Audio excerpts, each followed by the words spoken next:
fidèles connectés sur un autre style de radio, bonjour et merci de nous rejoindre pour ce nouveau numéro de l'émission Prolongation. Au menu, cet après-midi, les chances du Togo dans les éliminatoires de la CAN U20, zone UFOA-B, analyse des matchs de la troisième journée de la deuxième division nationale et la présence du Togo à la Coupe d'Afrique des Nations féminines 2026 au Maroc à travers l'arbitrage, sans oublier les cours EMA débutés hier pour les instructeurs d'arbitres à Lomé. Pour débattre de tous ces sujets, je suis avec le confrère de la Neuve Atik Bourou et celui de la rédaction, le collègue de la rédaction de Scoop Radio, Dela Haïté. Martial Evra Godin assure la technique. Réalisation vidéo de Nizoulou.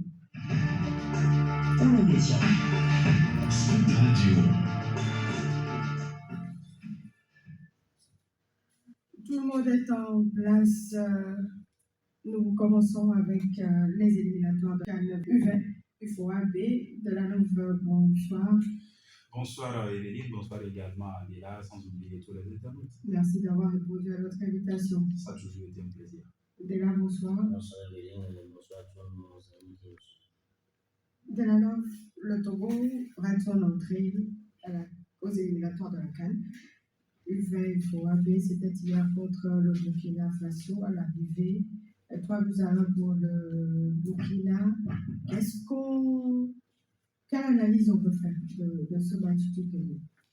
Non, peut-être que le score n'est pas trop lourd à la fin, 3-1. On sait que le Togo a quand même essayé de revenir au score après avoir été mené un but à 0. Et après, lors de la deuxième période, ça a été beaucoup plus difficile pour les éperviers juniors. Mais ce n'est pas forcément un résultat qui est, sinon un résultat qui surprend beaucoup de personnes. Quand on sait un peu les circonstances dans lesquelles on sélectionne nos joueurs, la façon dont on se prépare toujours et toujours, ce n'est pas la première fois qu'on s'est préparé de cette même manière pour aller disputer ce tournoi à B. Malheureusement, chaque année, c'est pratiquement la même chose et à l'arrivée, on a les mêmes résultats. Du moment où on ne change pas la façon dont on sème, on aura toujours la même récolte. Donc, pour moi, l'arrivée, 3-1, comme je l'ai dit, peut-être que le score n'est pas trop grand et les éperviers juniors ont quand même essayé de faire ce qu'ils peuvent faire, mais à l'arrivée, c'est une défaite pour moi qui est logique. Défaite logique pour Delanov. Il y a été beaucoup de ratés également chez les éperviers dans ce match. Une première occasion d'entrée vendangée, après c'est le Burkina qui ouvre le score. Ils ont lutté pour revenir en deuxième mi-temps. Ça a été très très compliqué, surtout dans les 20 dernières minutes. Quelle analyse vous faites de ce match? Oui, c'est l'expérience qui a tout simplement joué au bout de cette rencontre. Parce que si vous prenez les joueurs du Burkina Faso, ce sont des joueurs qui jouent déjà dans le championnat. Et ces joueurs qui sont dans le centre de formation, on peut les compter. Aujourd'hui, chez nous au Togo, c'est pratiquement les joueurs des centres de formation qui n'ont aucune expérience des rencontres de haut niveau. Aujourd'hui, vous l'avez dit, ils ont trouvé des occasions, mais ils les ont vendangées à chaque occasion. Donc aujourd'hui, comme Delanov l'avait dit, on sème, c'est la même façon qu'on va récolter. Donc aujourd'hui, il va falloir que nous changeons du format. Comment nous faisons nos préparatifs, comment nous mobilisons les enfants, comment nous mettons l'équipe dans les conditions pour aller chercher un succès. Donc aujourd'hui, cette défaite-là devrait nous interpeller à changer le format du système. À la fin de la rencontre, le coach Ahmed Tokodo, le sélectionneur Ahmed Tokodo, mais ça a parlé de défaite par naïveté. Vous êtes d'accord avec lui? Quelque part, oui, mais en même temps, c'est lui qui prépare ce groupe-là. Il fallait véritablement s'attendre à un certain nombre de choses quand on veut évoluer, quand on arrive à ce stade d'une compétition telle les éliminatoires de la CAN. Quelque part, il a toujours été à la tête de cette formation. Ce n'est pas la première fois où il est en train de coacher cette sélection, non pas la deuxième fois non plus. Donc pour moi, il devait être normalement la pierre angulaire de tout ce qu'il faut appeler préparatif ou bien préparation pour cette compétition. Il a disputé 2 ou 3 éditions déjà, si je ne dis pas de bêtises, avec cette même sélection. Donc à chaque fois, c'est pratiquement le même discours. Mais quand on prend un peu la configuration, la façon dont on a perdu, vous l'avez cité entre-temps, on a eu énormément d'occasions où les éperviers pouvaient quand même concrétiser pour ne pas avoir un si large différence à la fin. Mais toujours est-il que la meilleure femme ne peut donner que ce qu'elle a. La plus belle femme au monde ne peut donner que ce qu'elle a. Ces joueurs ont quand même donné ce qu'ils pouvaient donner, ne serait-ce que sur cette première affiche-là. Malheureusement, généralement, pour des compétitions comme ça, il faut aussi bien entrer dans la compétition pour espérer voilà, une bonne suite. Mais malheureusement, le Togo a cette fâcheuse habitude aussi d'entamer ces compétitions avec des revers, avec de mauvais résultats, et c'est ce à quoi on a encore assisté hier. Mais par naïveté, oui, et on a des joueurs qui ne sont quand même pas à ce niveau de la compétition. Beaucoup, c'est pour la première fois qu'ils disputent un match de telle envergure avec des joueurs de centre de formation. Certains de première division. Certains de première division, pendant que l'équipe burkinabé est quand même arrivée avec des joueurs qui sont bien taillés, bien expérimentés, ne serait-ce que par rapport à l'équipe togolaise. Donc, sur cette affiche-là, on a vu l'expérience qui a fait la différence et la naïveté qui a payé les frais pour les Togolais, comme l'a dit le coach Ameto Kolomisanki. Delaïté, aujourd'hui, après cette première expérience, quelles sont selon vous les chances du Togo dans ces éliminatoires, surtout dans ce groupe, quand on sait que les éperviers vont affronter le Nigeria pour le second match jeudi? Oui, c'est le travail revient au coach de préparer mentalement les joueurs.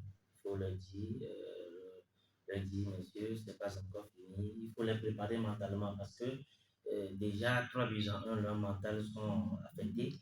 Ils vont se dire que bon, on n'a pas rien faire devant le Burkina Faso et c'est le Nigeria. Qu'on va faire quelque chose. Donc aujourd'hui, c'est le coach qui devait le dire, messieurs, vous avez encore vos chances, il faut avoir les pieds sur terre pour aller affronter cette équipe nigériane-là. Mais le Togo peut faire quelque chose, peut créer une surprise. Au vu des préparations qu'ils ont fait à Lomé, on a des arguments nécessaires pour aller chercher ces Nigériens-là pour garder un brin d'espoir pour se qualifier.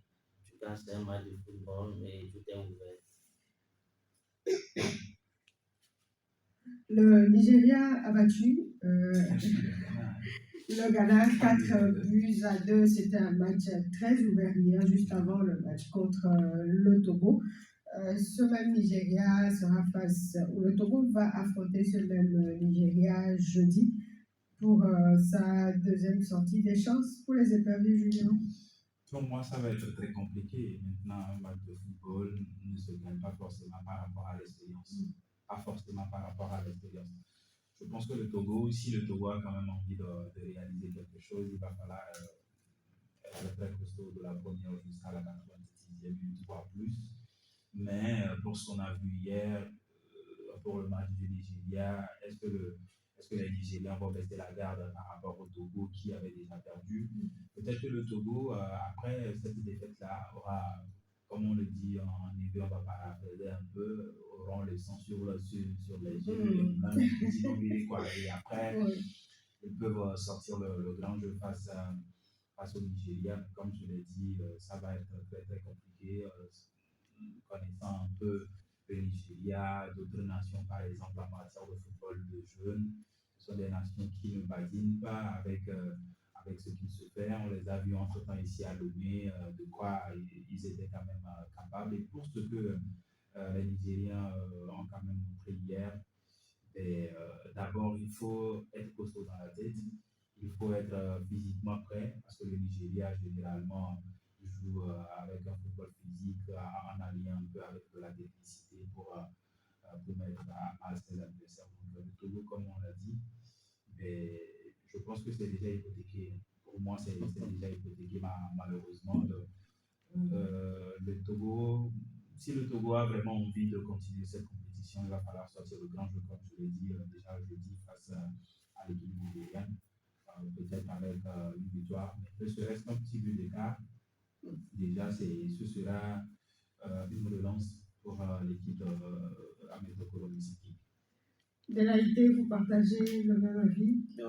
Oui, parce que au vu de la prestation du team Nigeria face au Ghana, on se dit que tiens, est-ce que le Togo pouvait arriver à gagner cette équipe-là? Mais comme je l'avais dit, c'est un match de football, mais l'interrogation est là, est-ce que le Nigeria va baisser ses bras pour que le Togo ait un bon résultat? C'est la grande question.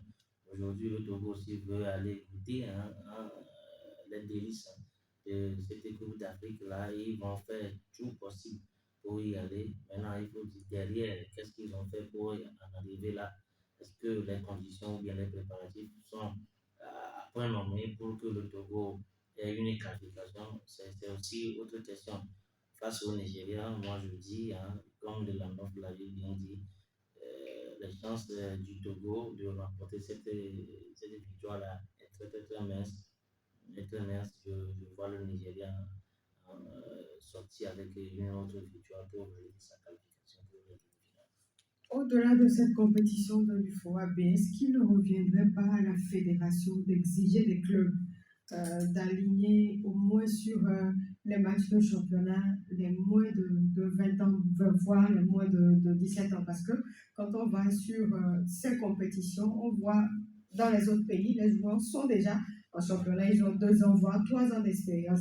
Est-ce que ça ne serait pas un bien pour le football togolais? Ce serait un très grand bien pour le football togolais, mais à part ça, je pense qu'on peut exiger pour cette fédération-là un championnat de jeu carrément, avoir une équipe de U15, U17, compétir. Euh, je crois que si on le fait déjà en 2026, en 2-3 ans. Il y a celui de U17 qui a commencé Oui, sous un format quand même assez réduit, mais. Assez réduit. Il faut quand même le dire, mais est-ce que cela, c'est la crème des crèmes déjà qu'on a dans cette compétition? Par exemple, quand on prend Mixed Charlie du 17, est-ce que déjà avec cette compétition, c'est la crème des crèmes qu'on a avec ces joueurs? C'est la grosse interrogation. Il y a encore d'autres joueurs qui évoluent un peu partout, qui ne disputent pas forcément cette compétition. Donc, il faut élargir un peu le champ pour avoir de très bons talents, parce qu'il y a des gens aussi qui n'ont pas cette possibilité-là de pouvoir revenir, de pouvoir jouer pour des équipes qui jouent cette compétition. Donc, pour moi, élargir le champ, déjà, c'est une bonne chose, mais permettre aussi à des clubs de première et de deuxième division d'aligner de très jeunes joueurs, des joueurs de U15. On voit en Europe, quand je prends Liverpool par exemple, on a un très jeune joueur aujourd'hui à 16-17 ans, Moura, qui est un ailier virevoltant, qui a même participé aux séances de préparation avec les True Lions pour que le joueur puisse être aguerri, acquérir quand même de l'expérience. Donc, quelque part, il faut amener les clubs de première et de deuxième division à opter pour ce choix-là également, pour que dans les années à venir, on puisse avoir de la vraie pépinière, sinon de vraies pépinières pour que les équipes nationales puissent évidemment en bénéficier. Les véritables chances du Togo dans cette compétition? Bon, la véritable chance, on l'a dit, déjà une défaite et face au Nigeria, dont on ne donne pas beaucoup de chance à cette équipe togolaise-là. C'est déjà hypothéqué, selon moi, c'est déjà fermé cette page de qualification pour la CAN. On doit plutôt repenser à ce qu'on doit faire pour l'avenir de cette sélection-là. Je voulais rebondir un petit peu sur ce que de la North a dit. Aujourd'hui, je dis que c'est une question de volonté. Si on veut avoir une équipe U20 un peu solide là, qu'est-ce qu'on pourrait faire? On doit exiger à chaque équipe de la première division de la D1 Lonato d'avoir une pépinière, équipe U20. Maintenant, les matchs sont programmés les après-midi. Ça, c'est un championnat professionnel. Je pense que c'est normalement c'est en cours. Oui, on peut l'exiger, on peut débuter ce format-là sans avoir un championnat professionnel. Maintenant, les U20 peuvent jouer le matin. Parce que si, par exemple, si Barracuda va voyager va voyager sur Cara pour jouer à ACK, les U20 de ACK, les U20 de Barracuda peuvent jouer le matin et dans l'après-midi, les seniors peuvent jouer pour garder cette compétitivité des U20. Et au moment de former une sélection U20, on n'aura pas grand problème pour sélectionner. Moi, je me suis dit que c'est le meilleur format qu'on pourra faire pour avoir une équipe nationale U20 solide. Vous voyez, donc aujourd'hui, on doit avoir une politique de notre sport, de définir ce que nous voulons. Est-ce que depuis Kame Tokoro, qui a pris cette équipe des U20 et il a échoué au premier tour, il a encore joué au second tour. Maintenant, qu'est-ce que nous avons fait? Est-ce que nous avons posé les bases? Nous avons redistribué les cartes pour dire que, bon, voilà, dans 2 ans, c'est ce que nous devons faire. Dans 3 ans, nous devons aller à la CAN. Maintenant, qu'est-ce qui a marché? Qu'est-ce qui n'a pas marché? Qu'est-ce qu'on peut apporter à Metokoro? Qu'est-ce qu'on peut faire pour avoir une équipe nationale solide? On n'a rien fait et on reprend à chaque fois. On fait des préparations, on joue contre les centres de formation, on joue contre le Bénin, la sélection et puis on est aguerri pour aller discuter une éliminatoire pour la CAN. C'est peu, un peu, et ça là, ne peut pas donner des résultats pour moi.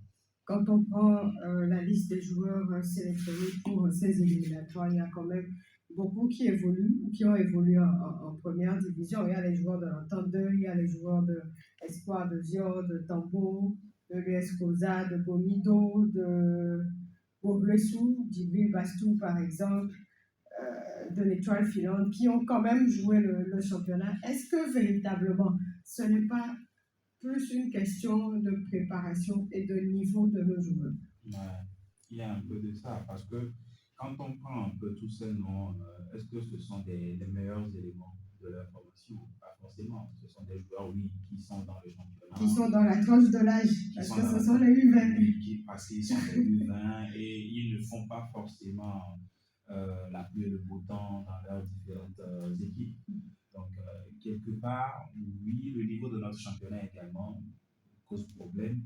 Et puis, le niveau technique, le niveau tactique aussi de ces joueurs-là. Parce que quand on prend la majeure partie de ces joueurs, on sait que la formation, ce n'est pas trop ça. Mais pour les compétitions de jeunes, c'est beaucoup plus la formation qu'on voit, la façon dont vous êtes formé, dans quelles conditions vous êtes formé, quelles sont les prérequis que vous avez. Et puis, généralement, pour des compétitions comme ça, que ce soit pour les cadets ou bien les juniors, on laisse beaucoup plus les jeunes jouer à tout va. Ce n'est plus trop, ce n'est pas trop la tactique. Chacun doit respecter sa zone, chacun doit faire ceci ou cela, mais c'est beaucoup plus la technique, c'est beaucoup plus le talent qui fait la différence dans ce genre de compétition. Et on voit aujourd'hui que oui, on a du talent, mais à partir du moment où on ne travaille pas assez ce talent, c'est difficile de pouvoir avoir des résultats. Et c'est ce qu'on voit généralement avec les U17, avec les U20. Et malheureusement, on n'a plus de sélection U23 depuis que Paolo Duarte aussi est parti. On a ce projet-là qui est un peu entre guillemets mis à terme. Et comme vous l'avez dit, c'est beaucoup plus le niveau technique, le niveau tactique, le background que nos joueurs ont. Pour le moment, on va dire qu'il reste encore beaucoup de choses à faire. La question d'un auditeur, comment cela se fait, il nous la pose à nous tous, comment cela se fait que l'État trouve toujours les moyens pour l'équipe senior A, mais ne trouve masculine, mais ne trouve pas les moyens pour les sélections de petites catégories pour disputer les éliminatoires, pour se préparer comme il faut. Mais moi, je pense que la faute est à la fédération. Ça provient du planning que la fédération a fait en en début d'année. Je sais que avant le début de chaque éliminatoire, la fédération rencontre le ministère pour lui présenter le programme, le chronogramme de l'année des différentes sélections. Maintenant, est-ce que la fédération mise véritablement sur cette équipe des U20 là, en concert avec le ministère pour dire tiens, messieurs, les gens du ministère, il va falloir que nous qualifions pour la prochaine Coupe d'Afrique des Nations pour de cette catégorie-là. Ce que je sais, c'est que le programme, la fédération envoie toujours un programme, comme toutes les fédérations d'ailleurs, que ce soit les éliminatoires, que ce soit toutes les compétitions. Quand l'État donne son accord pour que les équipes s'engagent, ça revient à l'État de financer ou de pouvoir financer ces différentes compétitions-là. Donc, dire tout de go que la faute revient à la fédération, je pense qu'il faut tempérer un peu. Non, mais moi, je pense plutôt que c'est un souci de volonté. Pas forcément, la faute ne revient pas à la fédération seule, mais parce que la fédération peut faire son chronogramme. Maintenant, il faut que l'État accompagne le projet. Si l'État n'accompagne pas vraiment le projet, qu'est-ce que la fédération peut faire dans cette situation? Autant aller chercher des partenaires, autant aller chercher des sponsors, mais quand on connaît un peu le giron du football togolais, du sport même en général. Du sport même en général, la façon dont les sponsors n'ont pas vraiment envie de pouvoir accompagner le sport au Togo, c'est difficile. Parfois, de l'extérieur, ça semble facile de dire que la fédération ou bien l'État seul n'arrive pas à faire ceci ou cela. Mais de l'intérieur, quand on vous situe un peu par rapport à beaucoup de sujets, ben, quelque part, vous grattez un peu la tête.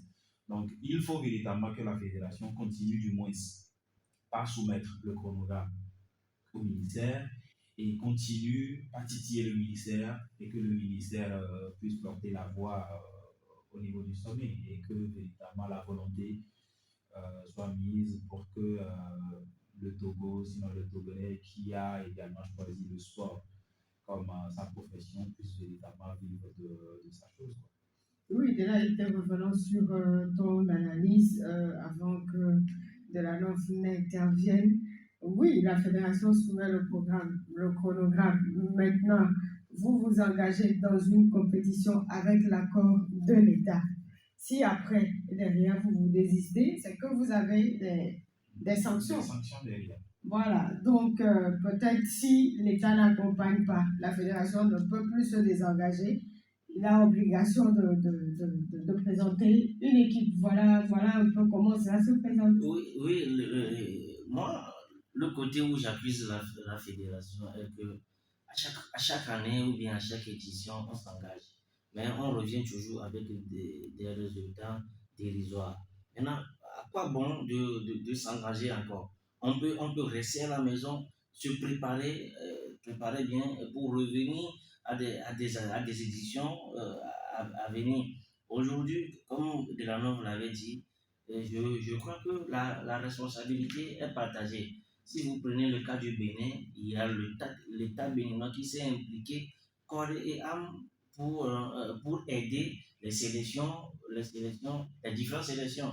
On a vu ici à Lomé, quand les sélections du Bénin viennent pour jouer, ce que l'État fait, l'État dépense. Voilà, c'est une volonté d'abord de l'État. Des moyens nécessaires pour que ces joueurs-là parviennent à arracher des qualifications. On a vu quand les U20 féminines avaient arraché la qualification, c'est la liste totale. Aujourd'hui, on va lancer un appel aussi à l'État togolais d'investir plus dans le sport parce que c'est à tous les niveaux. Que ce soit les U17, les U20, les filles et autres, même chez les seniors. On dit on investit, mais à la fin, on n'a aucun résultat. Donc, il va falloir. Chez eux, c'est parce qu'on ils ont pratiquement les journées FIFA. Ils participent à. Sauf qu'on n'a pas ils ont des matchs amicaux. Voilà. Mais quand même, à ce niveau, l'État le fait. Une petite parenthèse.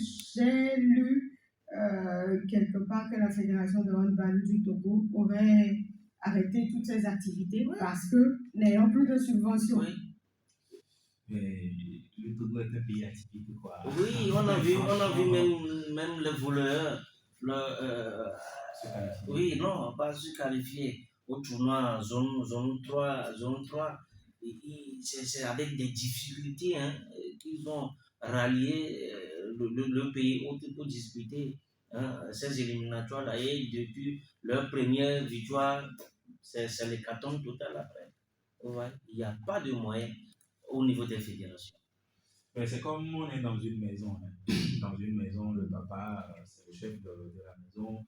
Même si tu as un gros talent, tu as un gros potentiel et que tu as envie de fréquenter, moi je me dis, peut-être une bêtise, hein, une école supérieure, et que le papa dit non, ou bien le papa dit que pour le moment je n'ai pas les moyens de pouvoir t'envoyer à cette école-là. C'est difficile de pouvoir continuer ou bien de vivre ses rêves. Donc aujourd'hui, il faut véritablement que les décideurs de ce pays-là voilà, arrivent à se dire à un moment donné qu'il faut qu'on donne du sourire également à ces gens-là. Parce que ça fait tellement longtemps que le Togolais a envie de revivre les scènes de l'IS. On se rappelle en 2006, on se rappelle en 2007 d'ailleurs quand les épédiers cadets avaient discuté la CAN ici à Lomé, quand on a discuté la Coupe du Monde, tout ce qu'on a vu avec les Atakora, les Kendigo, la qualification des filles dernièrement, il y a quelques années aussi pour la CAN. Pour toutes les catégories confondues, on a tellement de difficultés aujourd'hui à se faire voir sur le continent, pas forcément qu'en football, c'est également le cas dans d'autres disciplines, ne serait-ce que le volley par exemple qui a représenté le Togo récemment. Oui, c'était à Abidjan, sans oublier Adélaïde aussi. Le Togolais a envie de revivre les scènes de l'Est, comme je l'ai dit. Voilà, nous allons marquer une courte pause et on revient parler championnat des deux. Vous êtes sur le 3W.Sprint Radio FTG dans l'émission Prolongation. Les clubs l'ont attendu de tous leurs vœux. Elle a commencé finalement cette D2 nationale. La troisième journée a été disputée le week-end passé. Arabia dans la poule A a fait jeu égal avec Abousseur du partout. Agaza a partagé les points avec Maranatha 0-0 avant de revenir pour les débats. Nous allons écouter le coach d'Agaza de Lomé, Kevin Domedjoué, après ce nul avec Maranatha. Dans le décor, on a encore essayé tout après-midi, ça n'a pas marché. Bon, on est rentré avec un point, on va se contacter de cela et se projeter sur la même. De toute façon, l'adversaire aussi n'est pas arrivé ici pour perdre le match, il est arrivé pour gagner, il a présenté de belles choses. Nous aussi, on était là, mais seulement qu'on a encore manqué de réalisme devant le but. Chaque adversaire, avec son plan de jeu et avec sa manière de jouer, on a contrôlé le jeu, on n'a pas suivi, on n'a pas couru derrière Maranatha. À un moment donné, nous aussi, on a imposé notre jeu, seulement qu'on n'a pas pu marquer beaucoup de nos temps forts, c'est tout ce qui n'a pas marché. Kevin Domedjoué, l'entraîneur d'Agaza de Lomé. Nous allons écouter le président de Maranatha de Fiorpo, Abei Gabriel, après le match. Le même mal, je crois que c'est ce qu'on a fait, un match nul. Ça n'arrange pas quand même trop Maranatha non plus à Gaza. Mais nous, mon Dieu, puisque c'est mieux qu'une défaite. On est en championnat, hein. C'est la troisième journée aujourd'hui. Et je crois quand même que ce n'est pas la fin. Nous avons encore beaucoup de journées quand même devant nous. Cette saison, mettez voir ma place, Maranatha, que vous connaissez. Je crois quand même que ça suffit. 4 saisons, mais c'est trop. Il faut qu'on revienne. Jésus revient bientôt. Jésus revient bientôt, ça veut dire que Maranatha est peut-être sur le point de revenir en première division. C'était les propos du président de ce club de Fiorpo. De la Love Agaza, qui a du mal en ce début de saison. Un point pris sur 3 matchs. C'est difficile. Oui, c'est difficile pour chaque équipe quand vous avez toujours l'ambition de revenir en première division, sinon de passer un cap. Que vous avez des difficultés à faire des résultats, à engranger des points. Donc, autant pour Agaza ou encore pour d'autres clubs qui sont pour le moment en train de se chercher, je crois que on va dire beaucoup de courage à ces clubs-là, surtout pour Agaza. Maranatha. Maranatha également, à Gaza, c'est un club identitaire. On sait l'histoire que transporte ce club-là et qui végète depuis quelques années en deuxième division. Donc, pour ce week-end, moi j'ai quand même senti un coach un peu dépité. Je l'ai vu la dernière fois, qui ne comprend pas ce qu'il ne marche pas. Mais si au bout de 3 journées, il est déjà fatigué mentalement, autant ne plus continuer, chercher peut-être quelqu'un pour prendre le relais en même temps. Donc, mais connaissant le coach, c'est quelqu'un qui est un peu téméraire. Je pense qu'il va tenir. Et peut-être que sa persévérance va pouvoir amener à Gaza à enchaîner de bons résultats après. À Gaza, 3 matchs, 2 défaites, 1 match nul, 1 point pris sur 9. Possible, c'est un début, on va dire, catastrophique pour les Verts de Togo. Oh, les débuts de Gaza sont toujours comme ça. Gaza avait aligné 3 défaites de suite. Hein. Mais aussi sous oui, mais au finish, à Gaza s'est qualifié pour les playoffs. Donc, avec l'arrivée du duo Aïe Richard et Amadi Agogo. Oui, donc Gaza a toujours connu cette situation, mais c'est repris, se reprend à coup de chemin. Donc aujourd'hui, 1 point pris sur 9 possibles. Bon, il y a scandale, mais il n'y a pas scandale. À Gaza, ils vont se reprendre. J'ose croire que ce match nul face à Maranatha serait un déclic pour les protéger de Dieu, non, c'est ça? Vous voyez, le coach de Dieu et ses poulains, surtout que à Gaza aussi, végète dans cette division-là, pas plus de 4 ans, il y a de cela 4 ans, donc ils vont vouloir chercher à revenir en première division. Et je crois qu'ils vont appuyer sur la gâchette lors de la prochaine journée pour valider une première victoire de la saison, histoire de rester dans la course pour la montée en première division. Maranatha est quand même mieux loti, 4 points pris en 3 journées.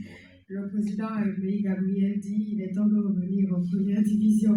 Maranatha, on va le rappeler, affolé le retour là, en première division la saison dernière. Oui, pour Maranatha, comme le président Koumama Oulaoué, Aimé Gabriel l'a dit, mais ça n'a de trop. Il faut véritablement que Maranatha revienne en première division. Également un club identitaire, un club qui a fait le continent, avec un président qui a fait la fédération également. Véritable passionné de foot. Véritable passionné de football. Il a montré à chaque fois que l'occasion se présente à lui. Mais est-ce que tous ces clubs-là, que ce soit Maranatha, que ce soit à Gaza ou à Souza, est-ce que ce sont des clubs qui ont des joueurs pour? Déjà, si vous avez envie de monter en grade, il faut véritablement que vous ayez des joueurs pour ce projet-là. Et quand on prend l'effectif de Maranatha aujourd'hui, ne serait-ce que pour la deuxième division, ça peut le faire. Maintenant, pour la suite de ce projet-là, c'est-à-dire de revenir en première division, il va falloir véritablement que le président, le connaissant déjà, peut-être qu'il est un peu fatigué, mais la passion peut quand même le pousser encore à aller beaucoup plus loin. Donc, pour Maranatha, pour le moment, 4 points sur 9, ce n'est pas non plus alarmant. Une défaite, une victoire et puis un match pour son tableau de chasse. Il faut quand même pousser un peu plus.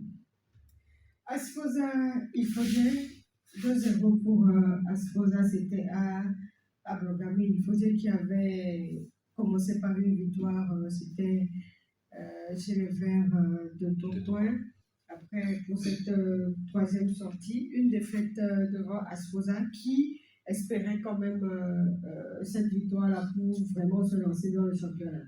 Oui, Asfoza a fait le minimum à domicile. Il fallait cette victoire-là pour les hommes de la forêt, pour la forêt sacrée, ouais.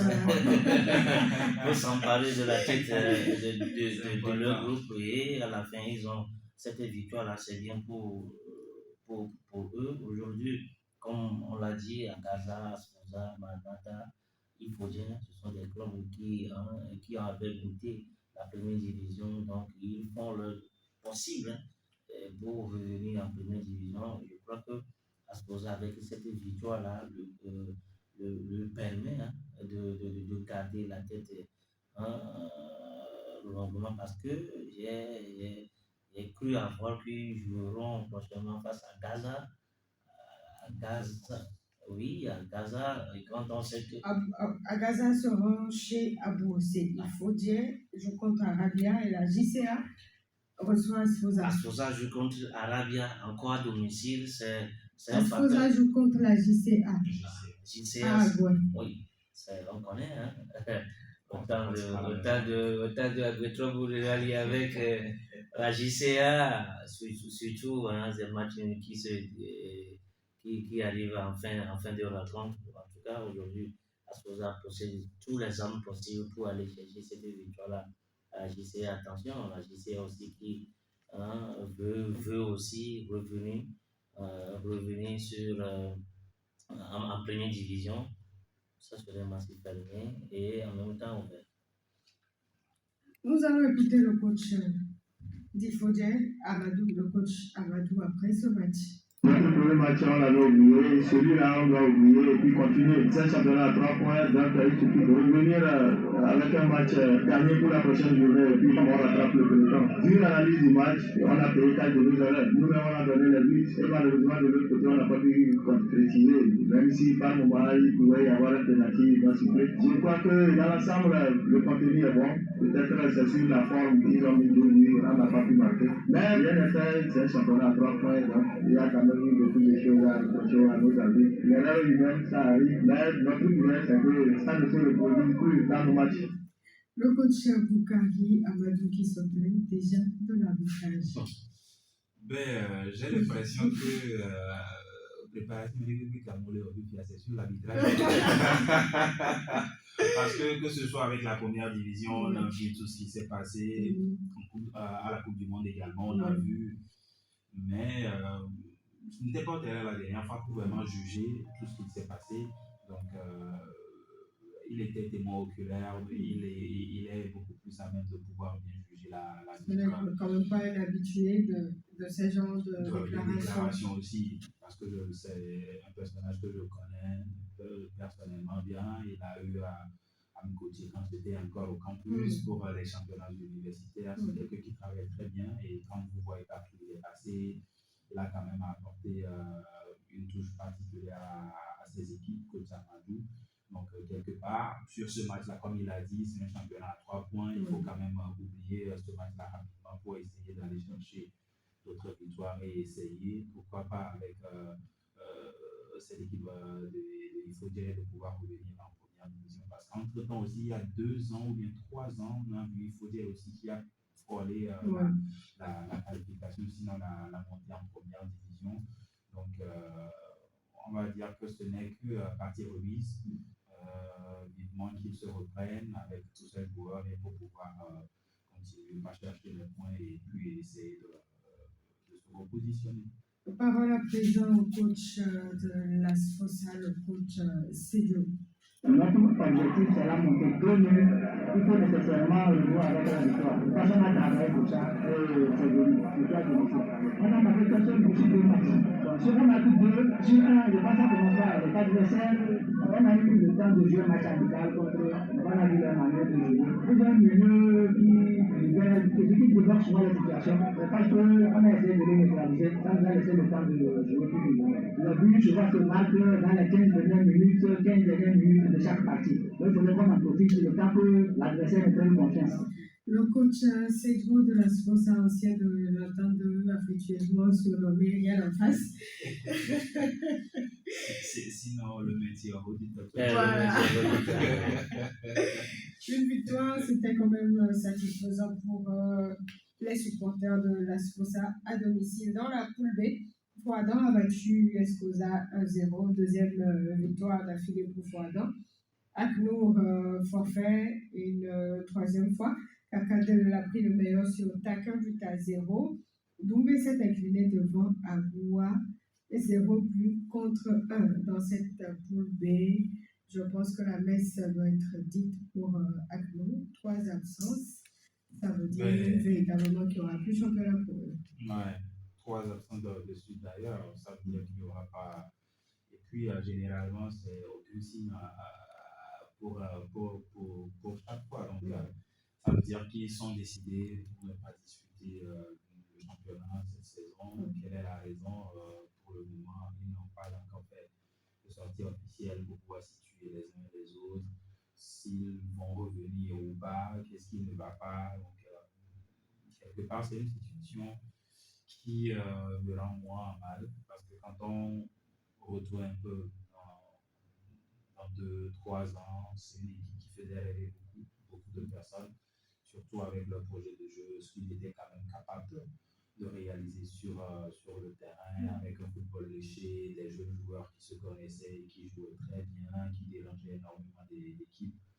Voir cette formation en train de disparaître comme cela, pour moi, ce n'est pas une bonne chose, déjà pour le football togolais et pour l'image de ce football.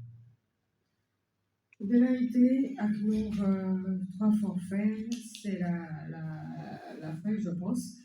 Si on veut quand même appliquer les tests, d'ailleurs, quand on voit le programme de la 4e journée de ce championnat-là, le club n'est plus programmé. Oui, malheureusement, nous sommes en train de perdre cette équipe d'Akno. Ils vont rester sûrement dans la formation. Oui, ils vont rester sûrement dans la formation. On a vécu ce cas-là par le passé avec Masséla, USM, oui, qui avait boycotté au début du championnat. Mais les raisons étaient différentes. Oui, je sais, les raisons sont différentes, mais après, c'est fini comme ça, on n'a plus eu de leurs nouvelles. Je crois que c'est sur le même pas que Camboire, c'est des vacances, malheureusement pour nous, les journalistes et en même temps observateurs. On a vu comment cette équipe avait joué en 2e division et assuré sa montée en 1re division. Et aujourd'hui, cette équipe est perdue de vue, on ne les verrait plus. En tout cas, la pépinière, le centre FSA existe toujours, mais le club, pour le moment, c'est entre parenthèses. C'est entre parenthèses. Bon, en tout cas, c'est un choix. C'est un choix, oui. Ils doivent l'assumer et nous serons là pour ça. Voilà. Mais autant le signaler d'avance. Pourquoi permettre que la fédération les programme une, 2, 3 fois? Oui, je pense que ce sont les règlements. Ouais. C'est le règlement qui le dit. On vous programme sur les 3 premières journées, vous ne vous présentez pas. Ça veut dire que vous jouez. Je pense que c'est une décision qui était prise en amont, on va le dire, pour le centre, sinon la direction du CDF Akno. Ils savaient très bien qu'ils n'allaient pas discuter ni la première, la 2e, ou encore la 3e journée. Autant signaler officialiser cela à la fédération pour que déjà peut-être même dès la première journée, on ne les programme pas pour qu'aujourd'hui on ne soit pas dans toute une confusion totale. J'ai comme l'impression qu'ils n'ont pas encore digéré leur descente en 2e division, les premiers qui en ont suivi, après ils doivent et autres, ils n'ont pas encore digéré. Bon, tant que les présidents de club acceptent les réserves, les évocations, je pense qu'on ne va pas sortir de cette situation-là. Et ça peut-être revient à la fédération de choisir d'arrêter ce phénomène de réserve et d'évocation. La fédération ne peut pas le faire de façon unilatérale, mais c'est avec l'accord des clubs. Donc je pense qu'il faudrait peut-être tendre vers cette solution-là. La victoire sur le terrain et puis c'est bon. Tout est avalé. Je pense qu'il y a le professionnalisme qui arrive. Déjà, c'est quand il va tout simplement gommer. On attend de voir. Parce que quelqu'un, on verra bien. Jusque-là, on ne connaît pas la composition du bureau de la Ligue. Le travail se fait toujours dans les coulisses selon les rumeurs. Donc, on attend la sortie officielle de ce bureau et de son président, le président Wilson, pour voir plus clair le processus de professionnalisation du Togo. On enchaîne avec... On verra. On verra verra bien. bien. Alors, on enchaîne avec le dernier sujet, l'arbitrage. Une fierté quand même pour le Togo. Dame Vicencia Amédomé est à la CAN féminine 2026. Sans me tromper, c'est la seule qui représente le Togo cette année à cette compétition. Elle a eu à officier le match inaugural, Maroc-Kenya. Oui, Maroc-Kenya. Voilà, c'était quand même bien fait comme elle sait le faire d'habitude. Quand on fait un retour en arrière, elle a eu à quand même officier beaucoup de rencontres, mais je pense que sur la première liste ou la liste des arbitres, elle ne figurait pas. C'est peut-être un oubli. Oui, c'est peut-être un oubli, parce qu'on ne voyait pas venir Oui. Amédomé Vicencia participer à cette phase finale. Moi, j'étais surpris d'apprendre la nouvelle. Je me dis, tiens, depuis quand? Et même notre rédaction, oui, on a fouillé, refouillé, on est allé au traitement des choses pour voir si elle a été présélectionnée, rien du tout. Mais en tout cas, au-delà de ça, c'est une fierté pour nous et pour l'arbitrage parce qu'elle sait le faire à chaque fois qu'elle représente le Togo sur le circuit international. Elle sait résolument tourner à la perfection et il le fait si bien. Bon, pour moi, peut-être que parce qu'elle n'a pas été présélectionnée, cela constitue encore une surprise.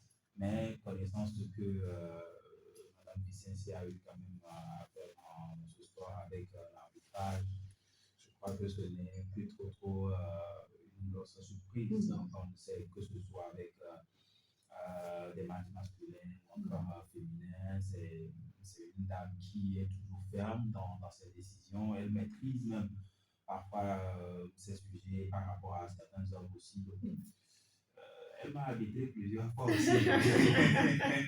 Tu en sais quelque chose. J'en sais quelque chose. C'est quelqu'un qui est très rigoureuse par rapport à cette prise de décision. Donc, pour moi, ce n'est que encore une autre fierté pour elle.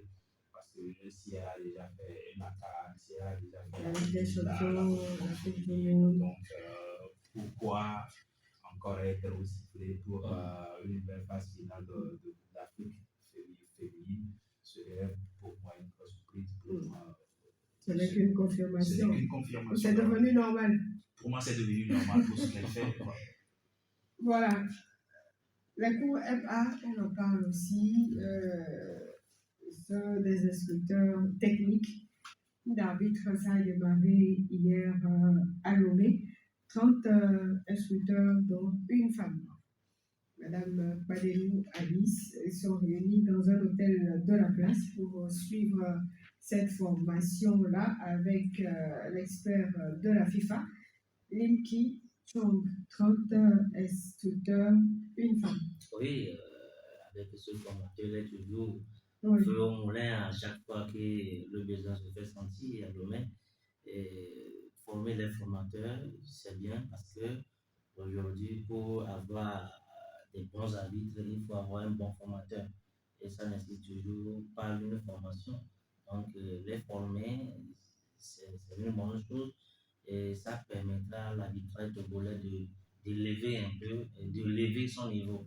Parce qu'on a déjà un niveau, mais d'élever encore. Aujourd'hui, Mesdames et Messieurs, ça fait la fierté du pays. Sans ces formateurs-là, il ne sera pas à ce niveau. Et aujourd'hui, il est aussi à la lisière de sa carrière. Elle est tellement habituée aux hommes que vous elle est la lisière Je ne parle pas de monsieur Jonathan. Voilà. de sa carrière. Donc, on a le devoir de former une pépinière, la relève, assurer la relève. Donc, il est de bon temps de former ces formateurs-là, soit de bien outiller ces relèves-là pour supplier dans les années à venir les Amédomé Vicencia, les Jonathan Mangoto qui ont déjà pris des ailes. Nos arbitres, ils ont besoin, ou les formateurs ont besoin de formation parce que à tous les coups, sur tous les matchs, Les yeux sont sur eux. Ouais, il ne peut jamais avoir un match de football digne de ce nom sans un arbitre. Donc, quelque part, il faut toujours faire ce recyclage-là périodiquement, se porter encore aux nouvelles règles, les apprendre, se les approprier. C'est ce que les arbitres, sinon ces instructeurs-là sont en train de faire actuellement. Et je pense qu'après, il faut que cela rejaillisse aussi sur nos arbitres. Il faut véritablement qu'on sente qu'il y a eu une formation qui a été reçue, une formation qui a été faite. Et donc, comme Delal l'a dit, aujourd'hui, on crie fierté par rapport à Mesdames Licencia. Il faut véritablement que dans 5 ans, dans 10 ans, on retrouve encore d'autres cyclés de ce niveau-là. Et j'espère vivement qu'avec cette formation, on aura les fruits dans les années à venir. Voilà, c'est sur ce chapitre arbitrage que l'on fait prolongation de ce mardi, 8 juillet 2026. Merci à vous tous de l'avoir suivi. On se retrouve lundi prochain pour l'autre numéro.